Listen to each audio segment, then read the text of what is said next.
everybody, welcome back to another Board Game Breakfast. I'm your host, Tom Vasel, and it is an exciting week because this, ladies and gentlemen, is the week of Dice Tower Con 2015.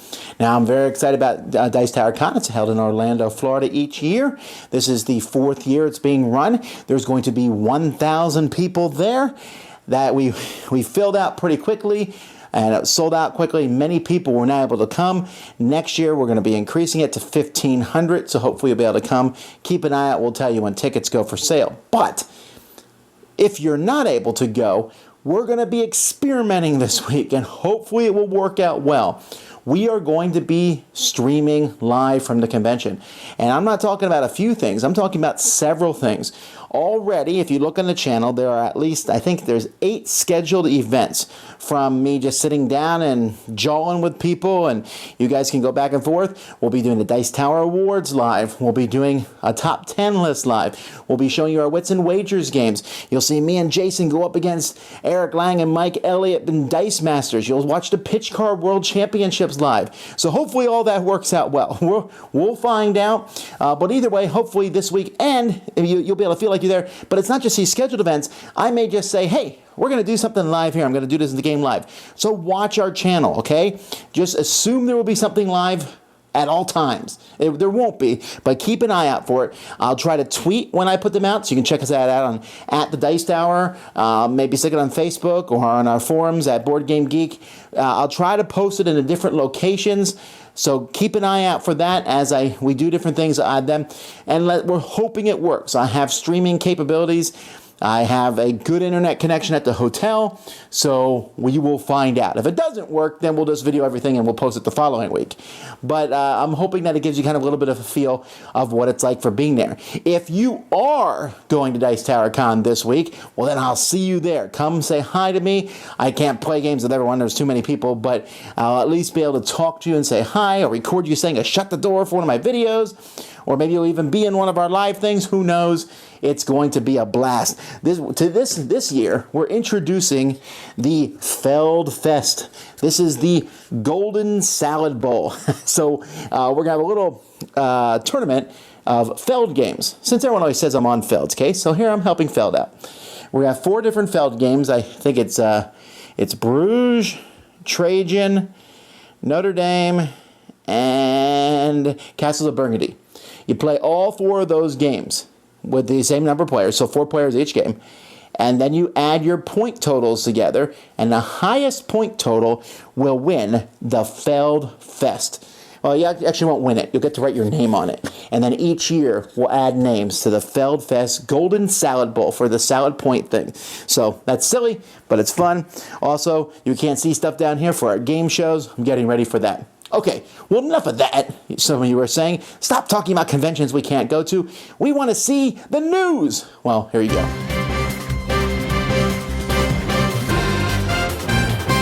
Okay, Tree Frog Games announced, that's the Martin Wallace's company, they announced that they lost a license to Discworld Games, and Martin was doing several of those, so that's unfortunate for them. Fantasy Flight announced a new faction for Battlelore, the Undead, which is automatically my favorite faction.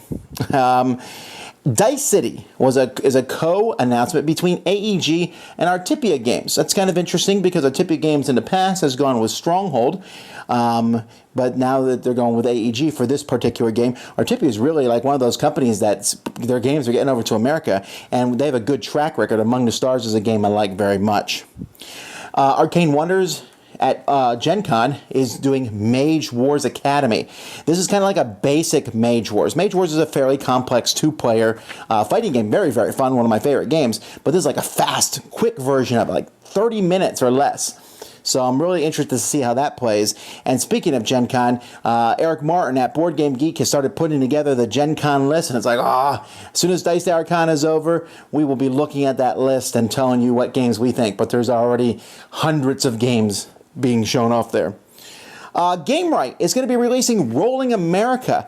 Now, this is really neat because this is based on Rolling Japan, a small Japanese game that I reviewed a while ago where you write numbers in. It was a cute little fun game. I'm pretty excited about this one that Gamewright's got it. Mayfair has given some more information on their Star Trek 5-year mission, including a picture of the box, and also some more. It's going to be basically Star Trek and Star Trek The Next Generation, some sort of co-op dice-style game.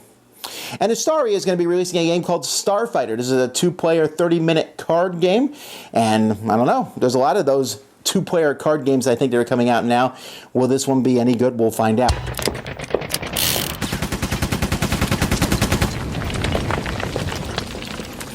I'm Tom Vasel. Jason Levine. Rich Summer. Special guest with us today to answer our question. And today's question is, what happens in the gaming group when you're playing against somebody and they have the opportunity to take a move that really destroys you, hoses you over, messes you up, whatever you want to use, and what do you do there? It's something obvious. Maybe they're a new player to the game, and they miss that. So they have the opportunity to do it, but they missed it. Right, and it's something that they probably would have done if they just hadn't missed it. Do you alert them to this, or do you just do? I mean, it depends on how. I mean, if it happened, if it was you and me in a game, see, even if it's you who's very experienced, I think I'm probably going to be like, you know that this is here. As much as I hate to tell you this is here, and hope that they say, well, I missed it. That's on me. But I probably would tell them. For me, I always do, and I let people take back things, because to me it's important that people play the game right. I do that. I know I get a cutthroat reputation, but I do. Like, if I see that someone did something wrong, I'll say, you're supposed to do this, this, and this too. All right, well, for me, it depends on the person's experience. If it's their first time or first game, I will always point out things. Sometimes my detriment, and I hate doing it in a multiplayer game, when I point out you can attack me here, or you could attack Jason, and they're usually thinking, oh, well, Tom owns the game and he's pretty nice, I'll attack him. No. Nice guys get attacked in games. It's the truth, but that's a different subject. But it really depends on that. Now, if I'm playing Jason and I notice something major he's missing, I will usually be quiet about it. Because, really? Yeah, because I'm sitting there going, But I mean, it really depends on how experienced the person is, unless, of course, it's a new game. Right. If it's a game we're playing for the first time, especially when I'm explaining the rules, I would feel really bad because maybe I didn't explain that particular thing. I think it's no fun for me to win if I feel like somebody at the table didn't understand how the game worked and that I just took advantage of that. That's no fun. Right. Now, this doesn't excuse you folks out there who I clearly explained the rules to multiple times, and you say, I never knew that. Because at the beginning of the game you said, look, just get on with it. We'll learn as we play. You can't have it both ways. But, so, am I the meanest one here? I think so. Sounds right. Oh, but I'm only doing it to people who are good at the game. Sure, but you play with a lot of people who are good at games, so you're just mean more often. I get beat on a lot, and then he's like, you can do this move here or here, and sure enough, the move that points to me is the one that gets done. Yes. Well, but I mean, in a multiplayer game, it's different, and I think, actually, as a side note to this, I think it's actually in poor taste to point out, hey, Rich, you're new to this game. You missed this, and over here you can do this, and it's going to destroy him. I agree. That's a little different. Yeah. That's a little different, and that I'm a little more wary of because that's almost metagaming. Right. And I've noticed people do that, and it helps them out considerably too. Oh, and when you attack him, by the way, that gives me a few more points. Right. No, that's not as fun. Well, sometimes. No, I don't. One thing I don't do, because I think it's important when you're teaching a game or getting new people to play, you shouldn't alpha game it to the point where you're telling people to do things that help you. You should tell, well, this is an advantageous move. And I've told people moves that hurt me actively because I know that it's the best for them.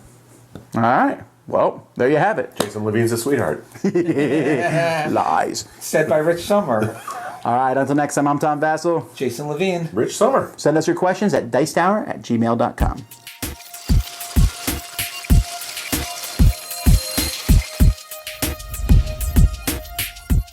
I don't want you to think of me as a poor man's Jeff Engelstein, but I'm hereby introducing into our discussion of board games the GMS Theory.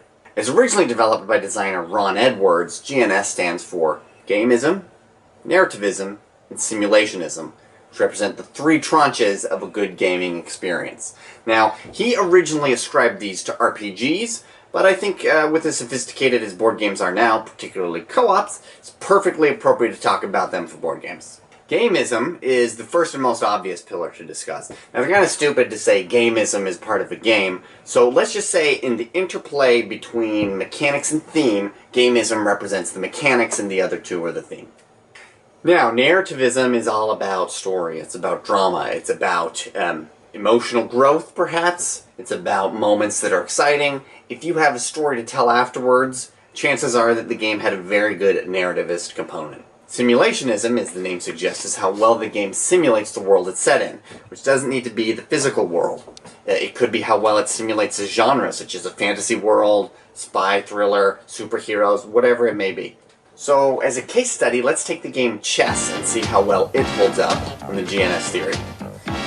In terms of simulationism, chess does a really good job at approximating a medieval world. We have different castes represented by the pawns, the knights, the bishops, and the king. And castles can only move in straight lines, just like in real life. Chess is a master where gamism is concerned, with 6 different kinds of pieces and dozens of tactical choices every round. But as far as narrative, there really isn't much of a story there.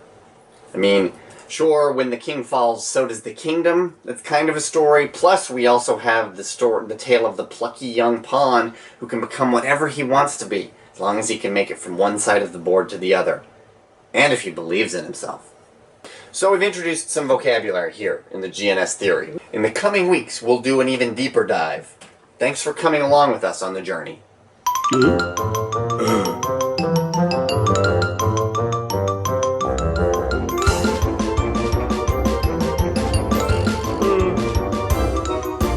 Alright, I've already told you a lot of our production this week, which is going to be live from the Dice Tower stuff, so keep an eye out for that. Live, but there's also going to be lots of reviews going up this week. We're going to be putting up some cool things, some dexterity games, Catacombs and Flick 'em Up, a new game from Pretzel Games. So check those out. And Dan King has some reviews, Barry Dublé. You'll be seeing some of those reviews going up this week. And then also there's all the different podcasts on the Dice Tower network. From the Dice Tower to Secret Cabal, all these different shows will be being posted, and you can find out all that information at dicetower.com.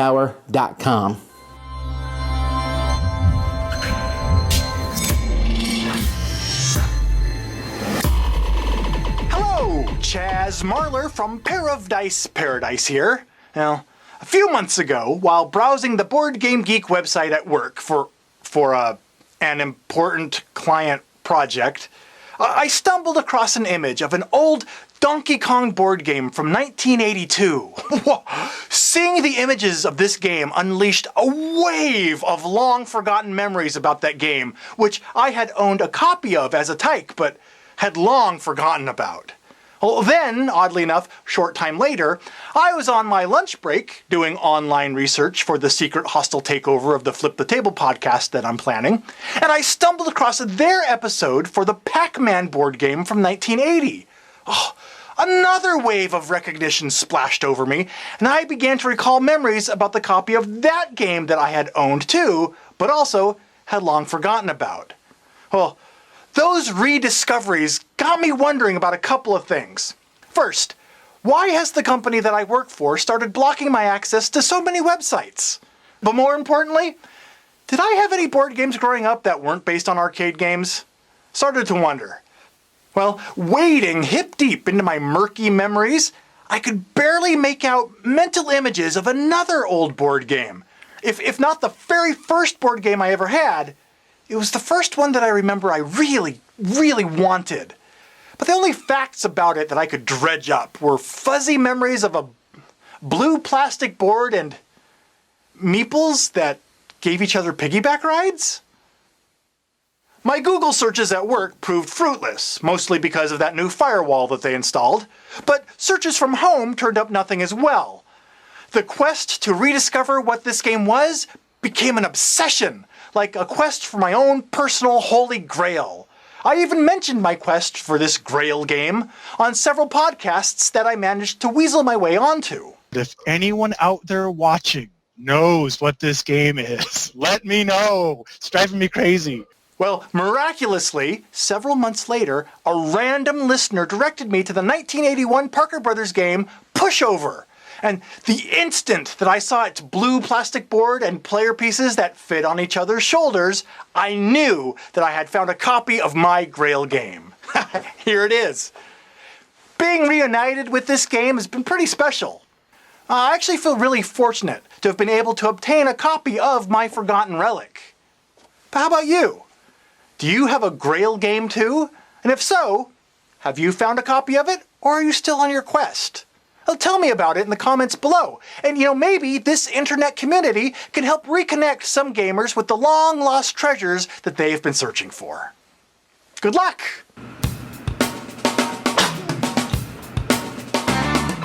Today on Dice Baby, we're going to be looking at some custom dice for Arkham Horror. They also came with these little figures, but whatever. I don't care about that. I just care about the dice. Custom dice for Arkham Horror or Eldritch Horror or whatever game you want to use them for. In Arkham Horror, you are trying to get a success on dice. And a success is a 5 or a 6. Well, what these dice do is they show those symbol here on the 5 and 6 side, and you'll notice if you look carefully at these dice that in the corners of them, there are the numbers very small, so in case you need the number for whatever reason. So that it's on a 5 or 6 on these green dice. These are the dice that you would normally roll. If you're blessed, then it's a success on a 4, 5, or 6, so the symbols are on 3 sides, and if you are cursed, it's only on a 6, which is the red dice. And I thought the idea of these are great, and they really are. I mean, you can just grab some dice. Okay, I need 2 successes, and I'm rolling 5 dice. Okay, I can do this, right? No. I quickly look at the dice I rolled. I only got 1 success. See? 3 successes. It's very simple. Sure, I can add up 5s and 6s. I mean, I'm not that bad at doing math, but this is a quick, fast way of just seeing it. So I like the idea of it. The dice themselves. The Kickstarter project that I backed these on was incredibly slow. In fact, he's still shipping them out. He's shipping out a couple a week, I think, at this point. It's ridiculously slow. I got these way later than I backed them. I believe the project, they were supposed to have gotten to me in July 2014, and I just got them basically last month. So almost a year late. And the dice are decent quality. They're not fantastic, but the stuff is etched into them, and I do like them, and I will be adding them to my game.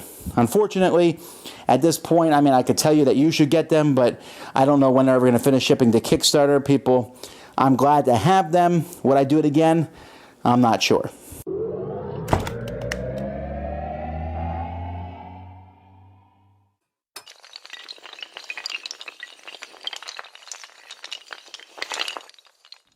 Hi, Suzanne here with this week's featured board game app. Recently, I saw that the prolific designer Reiner Knizia had another app port of one of his games hit the App Store, Pickomino. I flagged it to look at later, but then 2 things happened coincidentally. 1, my friend John Grant just happened to give me a copy of the game randomly. And 2, Eric Summerer listed it as one of his top 10 restaurant games in a recent podcast. Well, I got the message, universe, so let's take a quick look at the app version of Pickomino. Talk about unusual themes. In Pickomino, you play chickens vying for the best portion of grilled worms. This odd theme is attached by the thinnest thread to this push your luck game that has a wee bit of take that. As you roll dice, you must set aside 1 grouping each roll. When you stop, if you have at least 1 worm in your stash and your total pip value equals or exceeds the value of a worm tile, then you get to claim that tile and stack it in front of you. If you fail, you lose a tile and the highest tile on the grill gets burned. Points are calculated on the number of worms on a tile, not the numeral, and there's the twist that you can steal opponents' tiles if you roll the exact value of the tile on top of their stack. I was surprised by how much I like this game both in real life and in app form. The silly art brings levity to the game and enhances the play experience. There's a good tutorial that'll teach you the simple rules, the interface is super intuitive and easy to use, and I like the subtle visual cues the game provides like little arrows and highlights. There are 6 different AIs you can choose from, and the pass and play is done really well, making this a great restaurant or sofa game. The biggest complaint I have about the app is that at the time of this recording, the online multiplayer was not working, and I'm hoping they'll fix it soon because this will be a lot of fun to play asynchronously. Pickomino, in physical or digital form, is a great push-your-luck game that I think works well for kids, families, or even hardcore gamers. Sure, the theme is ridiculous, and yeah, the online play is tragically not working yet, but I think this game has a lot to offer and I highly recommend you give it a try.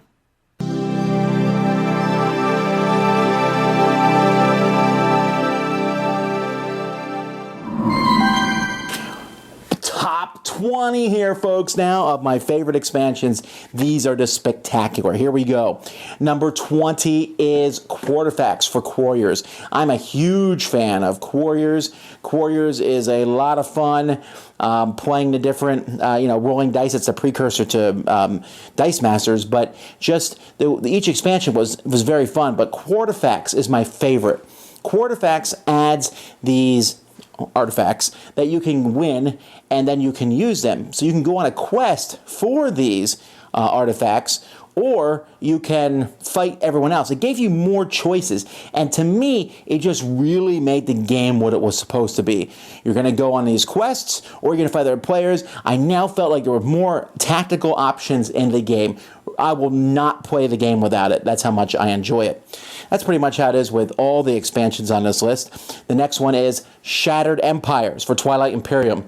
Now, some people say that this expansion fixed Twilight Imperium, and I don't know so much about that. I enjoyed it before it came out, but this came with so much extra stuff. I mean, 4 more races. That's pretty cool. And then it came with more technologies and race-specific technologies. It came with ways to refineries and things to add to planets, and more cards. It came with different objective cards and different order cards. It was mind-blowing how much was in this expansion.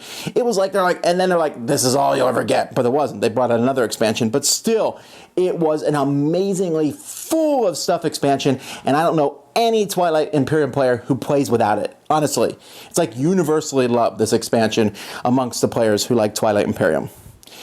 Then we're at Seaside for Dominion. Now, Dominion is a game with many expansions, but Seaside is one of my favorites, my second favorite, so one more on the way. Seaside introduced the duration cards, the orange cards, a card where you played and it did something now, and then stayed there, and next turn, it did something again. Wow, so fun. Such a simple concept. It gave you these cards that did something small twice, let you do some really cool combos, and then had some of the most thematic cards in the game. Dominion doesn't have very many themed cards, but some cards that changed the way the game played, pirate and stuff, and I just like this game. Lots of fun. This expansion, Seaside, when it came out, I was like, wow, this just, to me, turned Dominion on its head. Then we're at White Moon. This is an expansion for Ghost Stories. Now, Ghost Stories is an amazing game where you are some fighting monks and you're fighting back ghosts and they're coming and so on. And it's exciting. You add in White Moon. There's 2 expansions for Ghost Stories. This is the better one of the 2. And there are people in town that you need to get out of there. Get out of town and save these people. So you're fighting these people at the same time as, not fighting these people. You're trying to get these people out, also fighting a ghost. But at the same time, you get weapons and things that you can use against the ghosts that are cool. So you're like, there's more things to take care of, but we have cool things to fight the ghosts with. It's so stressful, but it's fun. And it kept the level like the same. It gave you good stuff, but also gave you harder things to do, and it kept the level right where it was before, and I enjoyed that. And then finally today, for Lords of Waterdeep, the Skulls of Skullport. This Lords of Waterdeep was a very fun game, and this adds more stuff, and it adds that corruption that you can take, which could give you negative points, but the stuff you get. But it also added a lot of variety to Lords of Waterdeep. More quests, bigger quests, more secret objectives, so they weren't just the same thing all the time. It just added a lot into the game, and it's, again, as with all the expansions on this list, one that I will not play without. Only 15 more expansions to go. Find out next week what the next 5 are. Hey everybody, Steve here, and here's the AFR 2 Minute Drill.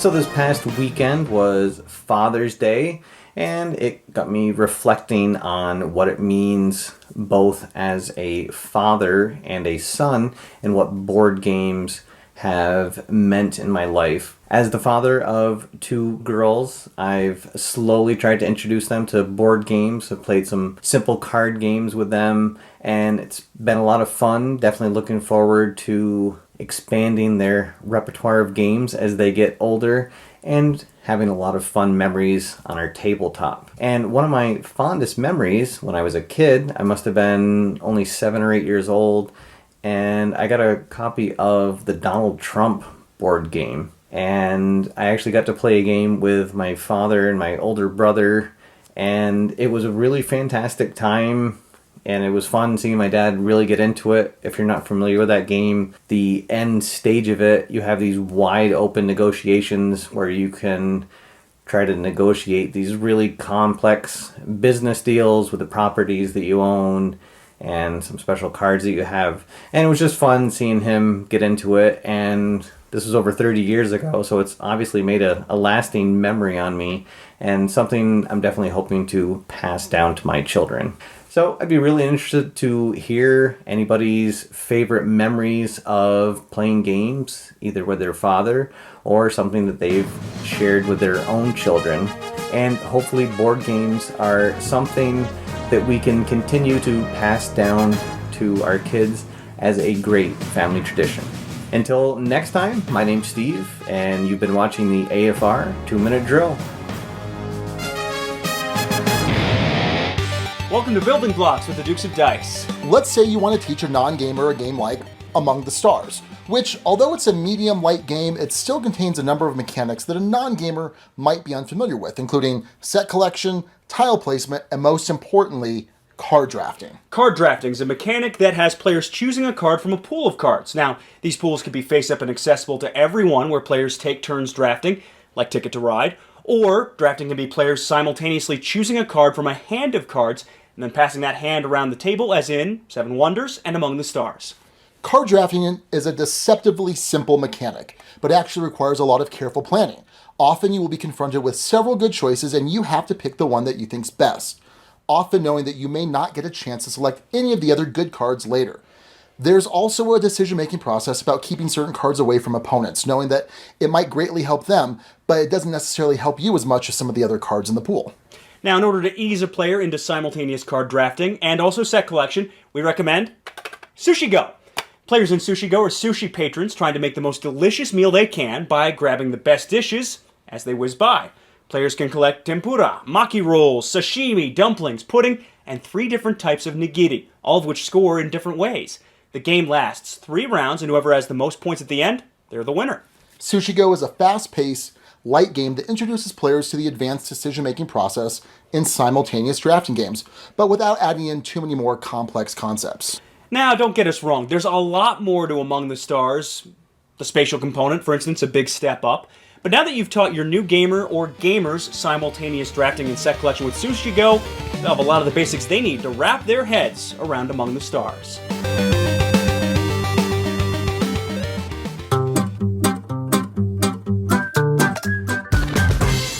Now, if you've been watching the internet at all this week, then you'll know that there has been some talk of making rules mistakes in games. And I'm not here to talk about anything in particular with any incidents on the internet, but it got me thinking about making mistakes when you play games. This is something that is not difficult to do, right? There are some great rule books and there are many, many terrible rule books. And I can't tell you how many times I've played games and halfway through, as I'm continuing in the rule book, go, oh, we've been playing something wrong.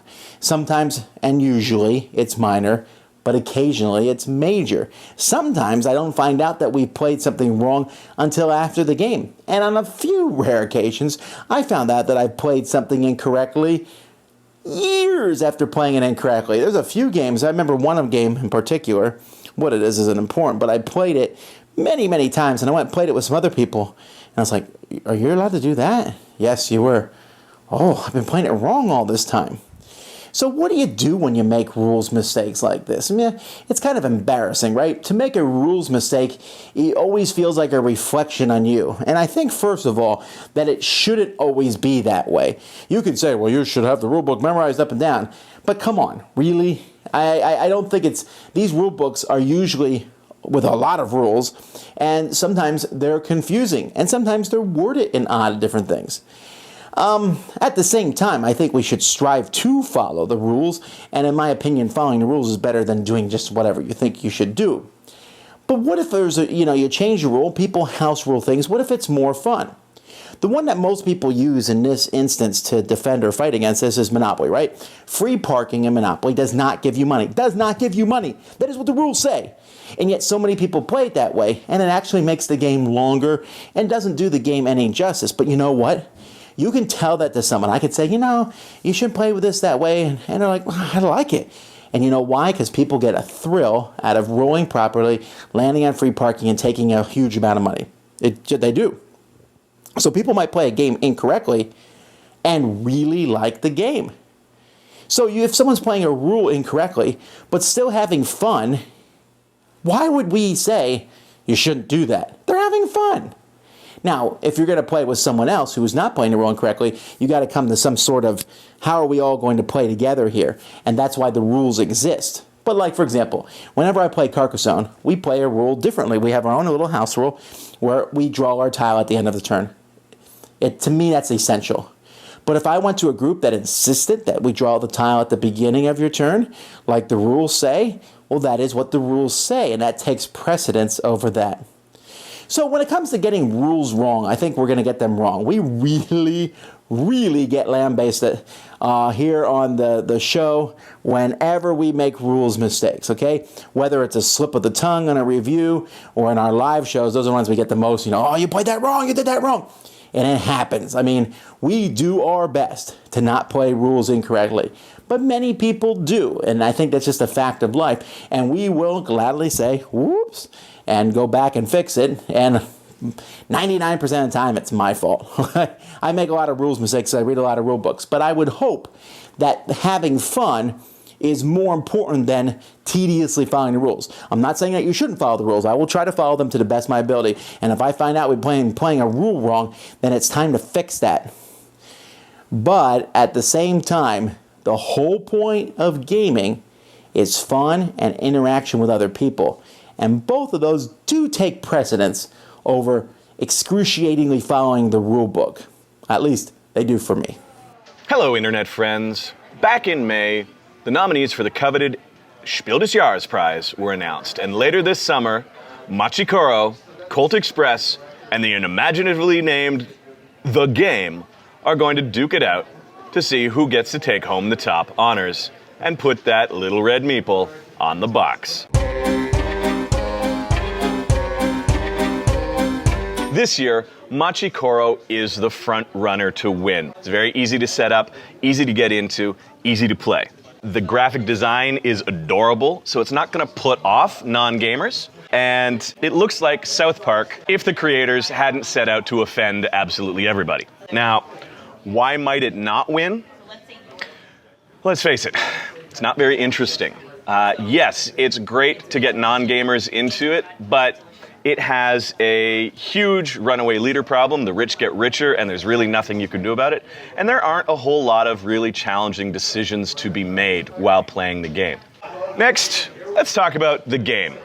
Now, this isn't the game, but the game isn't currently available in North America, and this is just one of two games that can actually be used to replicate the experience of playing the game. Tired of hearing me say the game yet? Well, I am, and I think that's one of the reasons it's not going to win. It doesn't have an imaginative name. It's not going to grab people. It's also a cooperative card game that plays, in many ways, a lot like Hanabi, which won 2 years ago.